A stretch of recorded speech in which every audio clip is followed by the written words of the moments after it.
The week of September 14th, 2015, Western Reserve News on Monday was at Perry Township and at Goshen Township. On Tuesday, Western Reserve News was at the Poland Village Council meeting.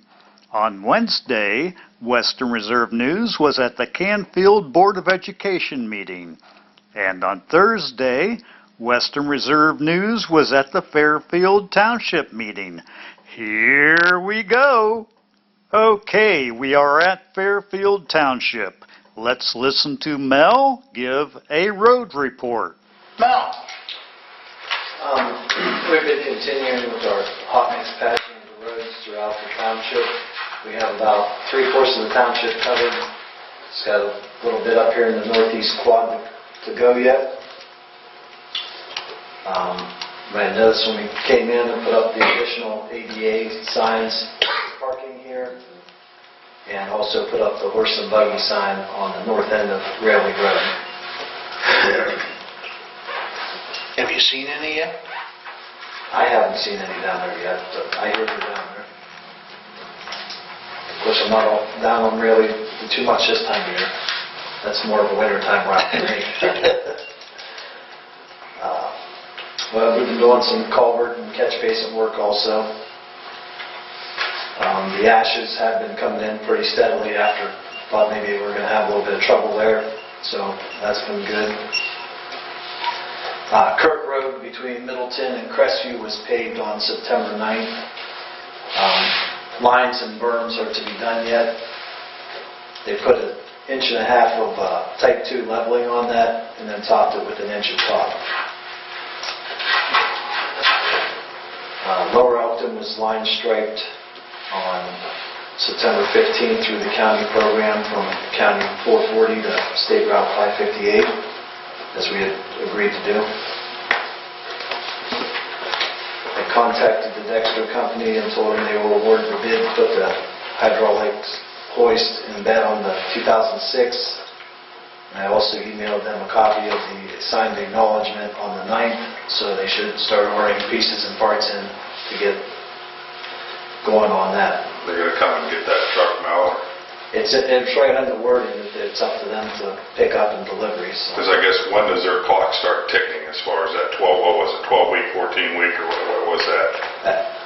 Yeah, it should be. As soon as he got that back, he should have ordered the bed, so. Okay. So it's going to start. I'm going to go with the 9th of September. Okay. We may want to just advise them of that. Yeah. And once they had that signed acknowledgement back, they should have ordered the bed, so. Yeah. I also emailed First Energy to move forward with the options at the street light down here at 558 Fairfield School that we discussed at the last meeting.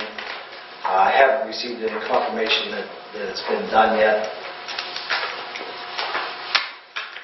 I also emailed our signed signage grant update agreement to ODOT, and Pat just gave me this evening that it is signed off by them too and returned to us. So that's. And then last, just an update on the railroad crossings. Beeson Mills is back open with the base coat down, and the top will need to be done yet. And Esterly is currently closed. Didn't look like they had put the base down. They had it dug out for the base. The last that was passed, which was yesterday. Have you been wondering about the Fairfield Township annexation? But when will that annexation that we filed back in July 22nd, when the commissioners filed, is that a 60-day or when? 60 days. 60 days. So that would be actually next Tuesday. Yeah, because everything's been on hold. 22nd. Everything's been on hold for 60 days. Right.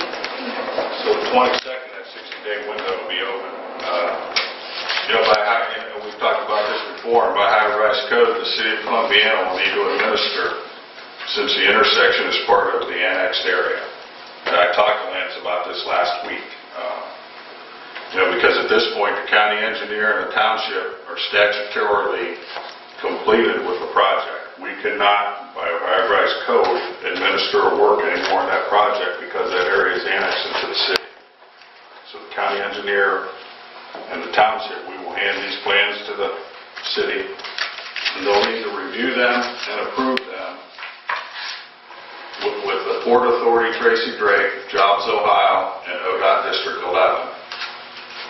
We will present this to the city when the remaining documents are completed. So once Bob gets all this together, the CAD files, we'll send those to the city. I've been in communication with Lance, and he's aware of the situation with the annexation, and then we will go from there at this point. Is the economy to blame for an increase of indigents? And I also made copies of indigent dispositions in Ohio, where we're dealing with indigents that need burial. Columbiana just had one of these, and they weren't real happy about it, but you have to pay. It's just the way the statute's written, and we do have a good relationship with a lot of the undertakers in the area and that. But it was, what I found interesting was that they were of the belief that the reason why this is increasing is because of the poor economy. There's more and more homeless people that are either staying with relatives or just kind of floating around. And it's kind of sad. But I wanted to give you a copy of this too, Mel. I think we're going to see more and more of that stuff. But it sets forth our statutory duties as far as if there is someone here that has passed away, and if we're unable to locate relatives or someone that wants to claim the body, then it's our responsibility to dispose of them appropriately. And we are permitted to cremate, but then the question becomes, what do you do with the ashes? And hopefully somebody from the family will claim the ashes. If not, then we have to take care of that too. Very good. Yeah, Tim White, when he was at Unity Township, when I was talking about the cemeteries, Tim had brought up that they actually perform a couple at Unity Township. Yep, so it's out there. The Canfield Board of Education started off with a presentation. My name is Richard Duffin. I'm a Canfield alumni, and we started a golf outing with a bunch of friends that played for Coach Bob and Coach Rye. We've been playing together for a number of years, and when it came to one of our reunions, we decided to turn it into a fundraiser for the school. We thought it would be 1 year, and we would do that, and now this is the 4th year. And with this check today, it'll bring a total of $66,000 that the alumni have contributed back to the school just by getting together and playing golf. But it's a lot of alumni, mostly from 76 and 77, and it's expanding to different groups, and we try to support as many extracurricular activities as we can at Canfield local schools. So we're just hoping that we can get the committee, several committee members that are up here. We have actually 2 presentations to make. Could you introduce the people who helped you out here? If everybody stand, please. I was going to let everybody introduce themselves and say what year they're from. Yeah. Yeah, go ahead. Some don't want to admit. Jordan, Bova, board members, on behalf of the Canfield alumni till open, those present, those aren't here, we'd like to present a check for $26,230. The committee has broken this up into 18 different entities that this will be supported. In addition, we put $2,000 aside to start growing an educational endowment. And as I mentioned earlier, that brings the total to $66,000. So I'm very proud to present this.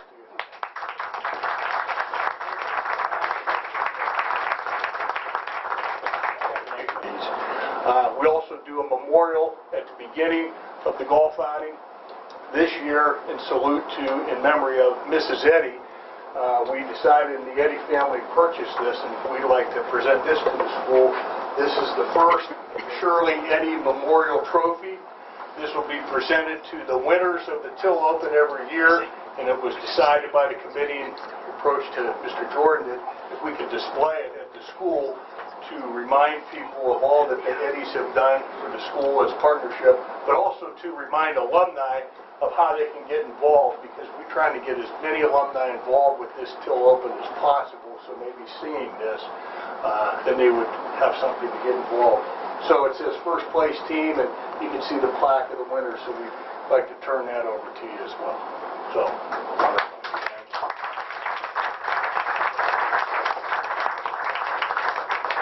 Boxes or where, Char? There's stuff in the phone. Oh, right there, so we'll just...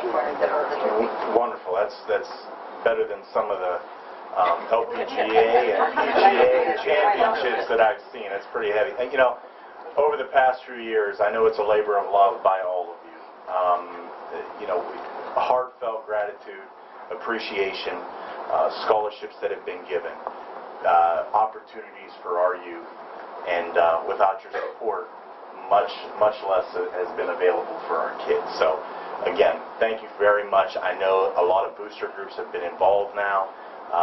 The kids have a lot of fun seeing you old-timers come on out. Seeing all of us come out and just laugh at us and along the way, how bad we are, but just the camaraderie that's there and just family atmosphere. Thank you very much. Thank you. Thank you.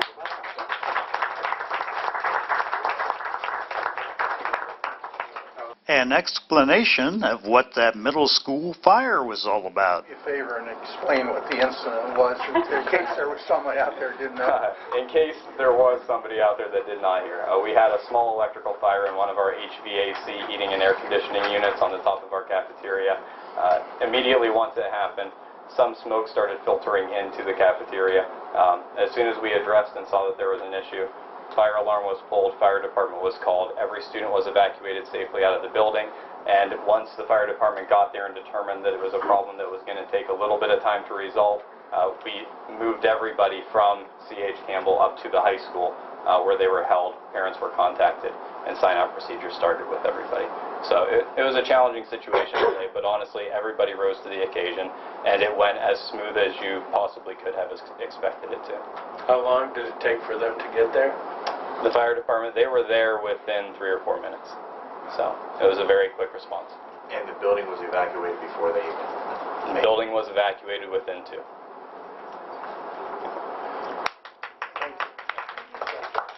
Best comment from a staff member today, and I heard it turn. I didn't see who said it. We're going to figure this out. But and by quoting her, isn't it nice to see everybody coming together, getting the job done, and being effective? And that's the bottom line. Absolutely. So. One Canfield resident wants the Board of Education to stand by their published beliefs. Here in this small little town, so I get the business of running businesses, but sometimes I think we are taking the human resource part out of this running this Canfield School District business. And what I mean by that is our human resources, our students and our staff. And making sure that we use these beliefs and we use them as a litmus test to make decisions, to accept his recommendations, I think we'll make sure that we're making the right decisions. Because I'm not sure, and I know that we cannot discuss particular people or those kind of things, but I'm not sure we necessarily did that. And really think about it, and I challenge you all to do that, because... Can I point one out, and I don't want to interrupt you? One of those beliefs is treat others like we want to be treated. Exactly. And that's a key one to me. And everything that I prefaced going to opening comments leads to that. And you'll see that's one that I have starred. Yep. There is also one that says, we believe in clear and honest and open communication. And I think it's important that you know anytime that there's an issue, you've got a room full of people. Now, I'm a person who I come, and you guys typically see me, I'm 1 or 2 of you guys and me sitting here. So I attend. But I also think it's important that if we use these beliefs and we use this vision and mission to make our decisions, there will be no question as a community where we came up with those decisions. One further question. I understand the special assignment and how that all works, and I get it. You guys have to make those decisions. Who is the person responsible for communicating to the employee what that special assignment entails? Is that you, or is that the principal?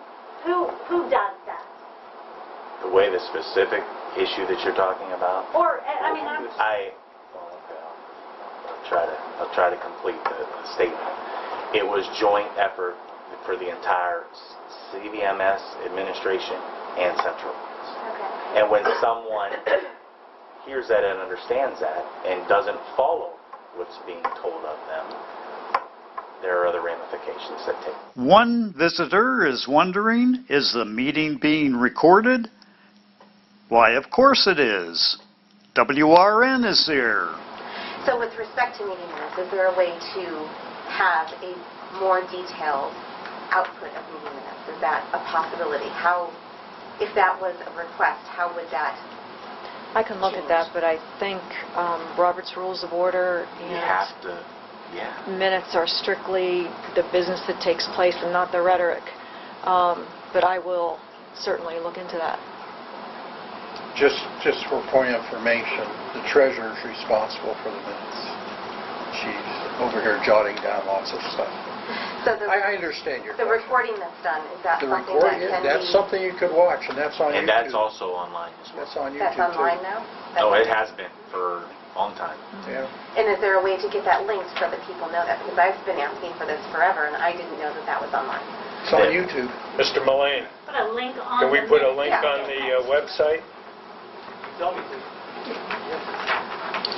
So again, it's available.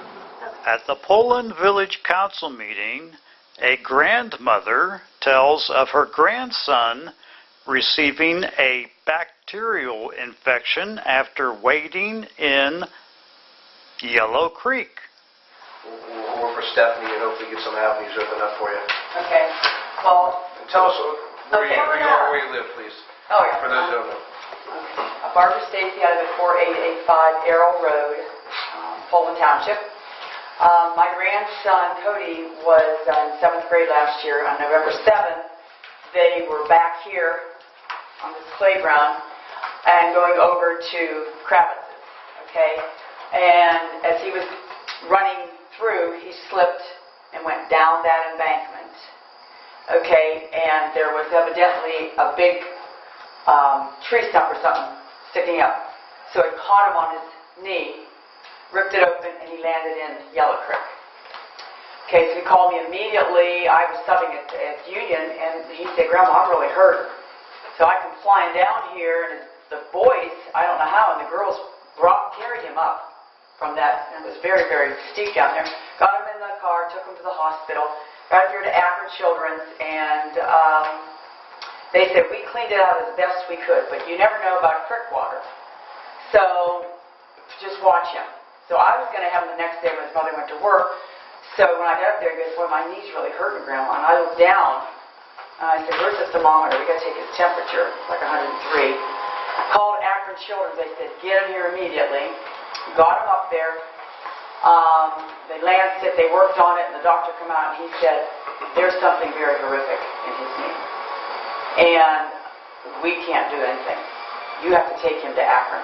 So we called Akron, got him up there. He was there 13 days, 3 operations.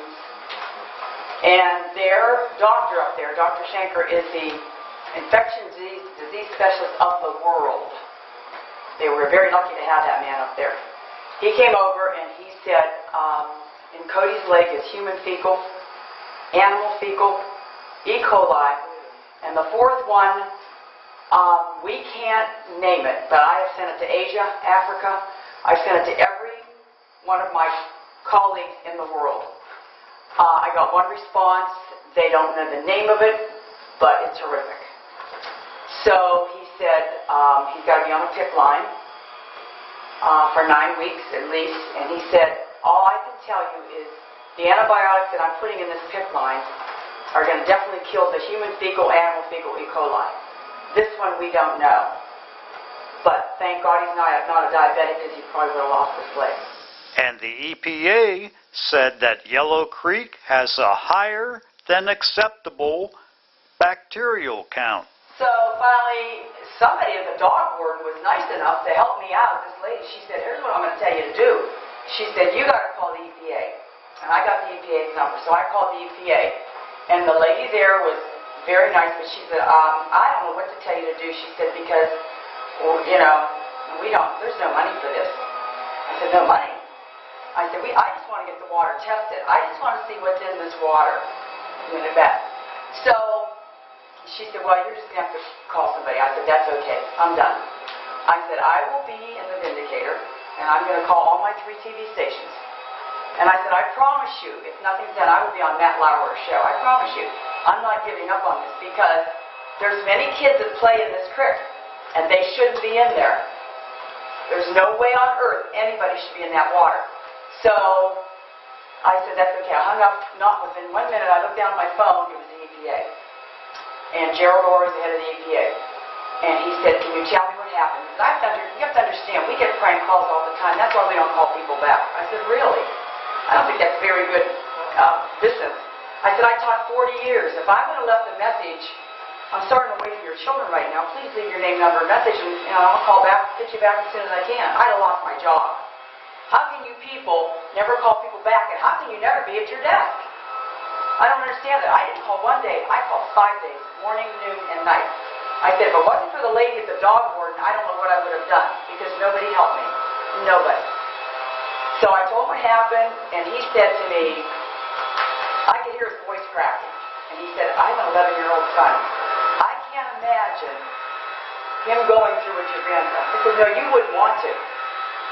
So he said, I'm Stacy, can you get a hold of Cody? I said, yes. And he said, I will be up there tomorrow, and we'll go down there, and we're going to test this water, okay?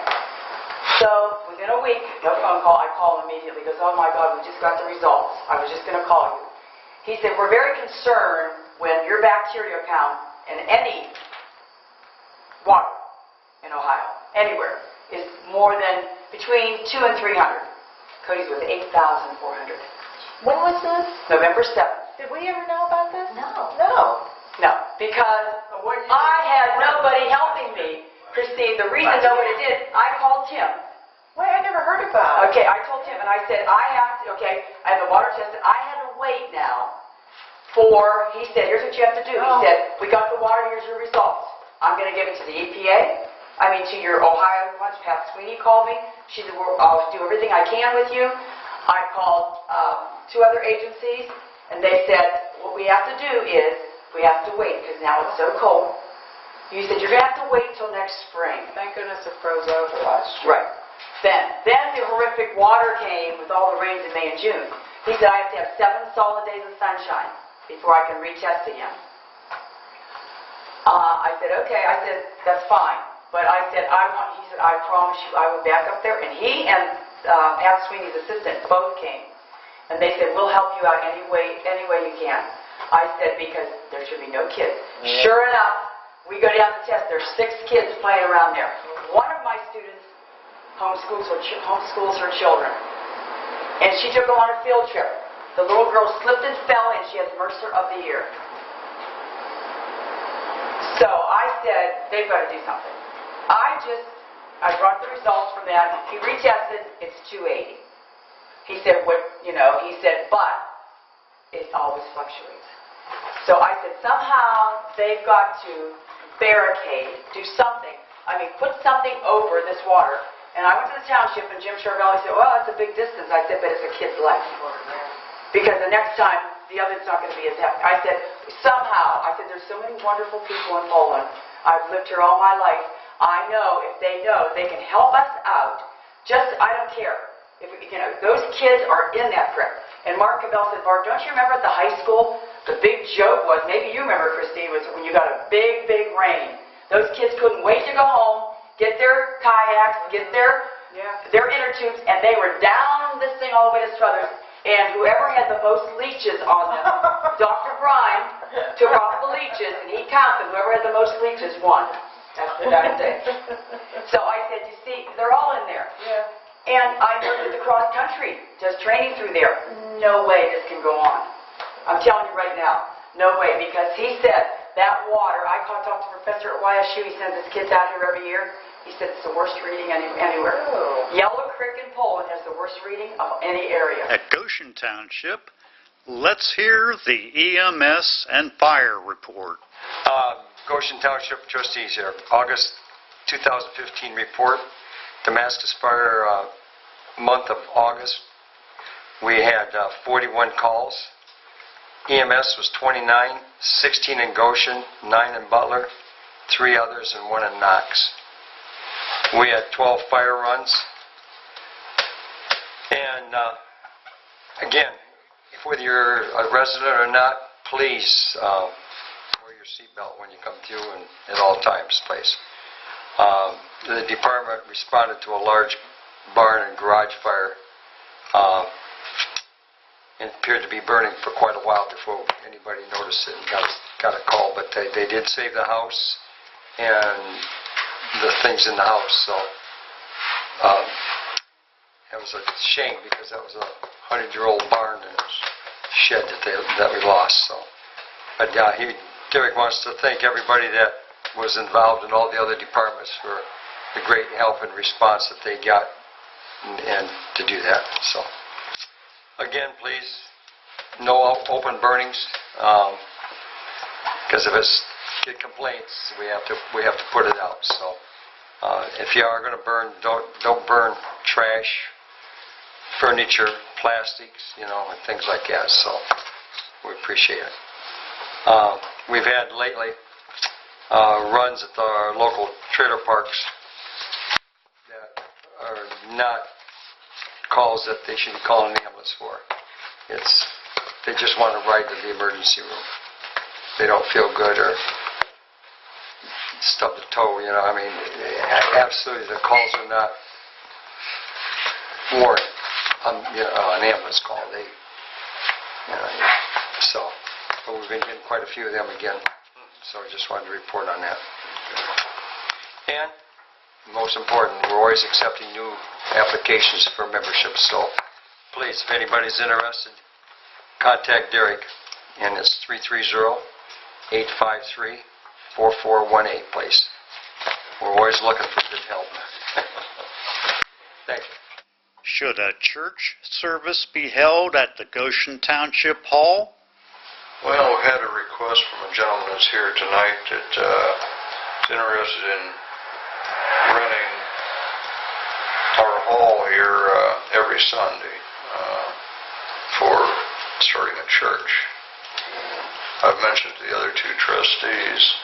I don't know if you want to say a little bit about what you're trying to do, or just for worship services and preaching of God's Word every Sunday for the people in the area here.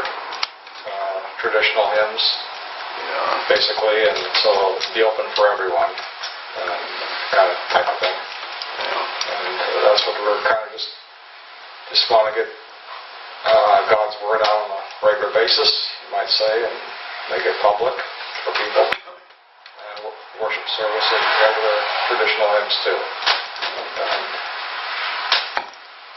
So that's basically it. And for 10, 2 hours segment, hopefully from 10 to 12 each Sunday, and just kind of present that as my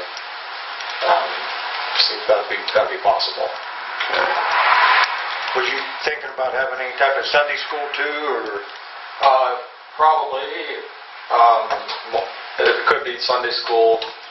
Yeah, probably join together with the worship service. Not with the worship service, but right before. Sometimes it might be a little special, like on Easter. We might have like a special presentation of something, DVD or something, that sort of thing, and as well as a message. But we might, like Christmas too. Christmas, there'll be special times during the year that there are special events, and maybe from time to time having a collective meal together. People that come get to know each other a little better that way after the service is done. And so that's basically what we're asking for.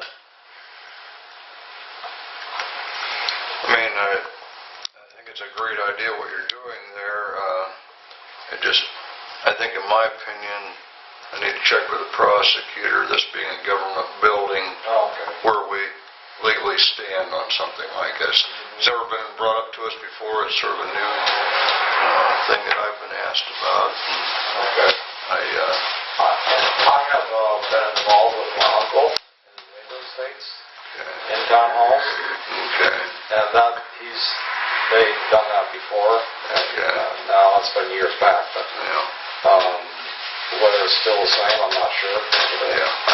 Like I said, I don't have a clue on that. I think that's our next step is before we discuss it anymore is to find out if it's even a possibility or not before we go any farther. So. And Goshen Township decides to invest. The Star Ohio account, which has had 43,765 today, but I don't think we've ever touched it in 7 years. It's earning 0.11%. So basically a tenth of a percent. The banker and I recommend that we close the Star Ohio. We put that money in checking, and then we convert the checking account from a public funds interest-bearing account to a commercial analysis fund. That's just paperwork. It doesn't change the checks, it doesn't change the account number or anything like that. Then we can take $200,000 of that money, which will then be around $700,000 in checking. $200,000 into a 2-year Cedars account, paying 0.804%, which is like 40 times what we're getting on our checking account. And then we'd invest $100,000 for 1 year at 0.501%. And then we invest at least $100,000 in the money market, which will pay 0.08, which again is 4 times what we're making. And we always need to keep about $200,000 in checking. But as money increases, we can pull some out of checking, put it back into the money market. Or if we need money, we take it out of the money market and put it back into checking. It's a manual effort. It's not like our old sweep account where it was automatic. We have to do it. And if we do that, we'll make a whole lot more on interest, although it's still not very much. But it's a lot more than we're making today. Perry Township leaf pickup, and the pancake breakfast probably won't happen until November. Leaf bags at Home Depot, October the 17th. You need to show your driver's license. Leaf pickup will begin on November 2nd on the north side of the township for 2 weeks, and then move to the south side of the township on November 16th for 2 weeks. Leaves must be in bags that have been lifted into the truck by 1 person and must be curb-sized. Sticks and twigs should be bundled separately and will be picked up at a different time. Is there any other new business we need to discuss? These leaf bags, I believe I read in the paper that they're going to have a coupon put in your water bill, people that get city water. And then you'll take that to the Home Depot. Was it 9 to 2, Susan? I don't know the time. I think that's what it said in the newspaper, 9 to 2 or something like that on October 17th. If you don't